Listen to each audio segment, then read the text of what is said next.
Ibtu Rudiana sering nangis merasa tidak diperlakukan adil. Ini alasannya tak mau bicara di publik. Ibtu Rudiana merasa terpojokkan dalam kasus Vina dan Eki. Ia mengaku bersumpah demi Tuhan tidak terlibat dalam kematian anaknya. Ito menceritakan, Rudiana selalu menangis kala menyaksikan pemberitaan soal kasus anaknya. Jadi dia tuh selama ini menurut Rudiana. Dia melihat TV tuh dia sedih. Berkali-kali menangis demi Tuhan, dia ngomong gitu. Saya diperlakukan tidak adil. Padahal saya kehilangan anak saya. Anak kandung siapa? Apakah orang tua yang mau anaknya meninggal? Kata Ito dalam wawancara khusus dengan Direktur Pemberitaan Tribun Network, Feby Mahendra Putra di studio Tribun News, Palmerah, Jakarta, Kamis, 25 Juli 2024.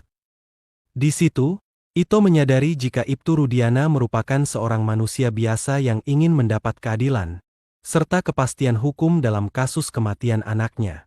Apalagi, lanjut dia, Rudiana tidak mengenal secara langsung para terpidana yang telah dihukum sebelumnya, termasuk Saka Tatal. Nah, kalau misalnya itu dibebaskan mungkin buat Rudiana waktu itu udah selesai. Tinggal nyari lagi siapa pelaku utamanya. Pelaku yang sebenarnya siapa? Imbuhnya. Selain itu, Ito turut menyadari posisi Polri yang saat ini terkesan tidak mau banyak bicara dalam kasus tersebut. Ibtu Rudiana dilaporkan. Di sisi lain, Ibtu Rudiana sudah dilaporkan ke Bareskrim Polri oleh keluarga terpidana kasus Vina pada Rabu, 17 Juli 2024. Kuasa hukum para terpidana, Jutek Bongso, bahkan melaporkan Rudiana tidak hanya untuk dugaan kesaksian palsu, tetapi dugaan penyiksaan terhadap para terpidana. Jadi kita tidak hanya melaporkan terkait dugaan keterangan palsu, tetapi kan sebagaimana kita tahu ada isu penganiayaan, penyiksaan, penekanan secara psikis. Nah itu salah satu yang dilaporkan mewakili Hadi Saputra. Kita uji gitu loh. Karena kan ada saksi yang melihat, ada bukti-bukti yang kita lampirkan, ujar Jutek di lobi Bareskrim Polri, Jakarta, Rabu, 17 Juli 2024.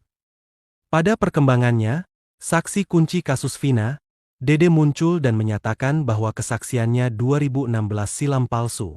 Ia bersaksi ada 8 pemuda yang menyerang Vina dan Eki, hingga akhirnya dikejar lalu melakukan pemerkosaan dan pembunuhan.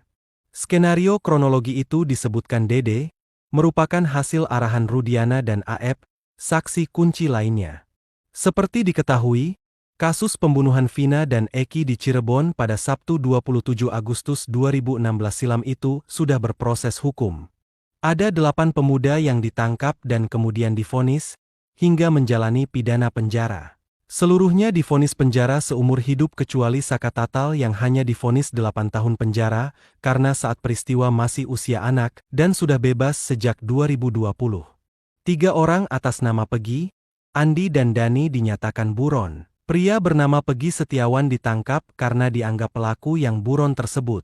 Aparat Polda Jabar menyebut Andi dan Dani tidak ada dan menghapusnya dari daftar pencarian orang, DPO. Namun Pegi akhirnya bebas, sebab dia berhasil membuktikan bukan pelaku pembunuhan Vina dan Eki lewat pra-peradilan.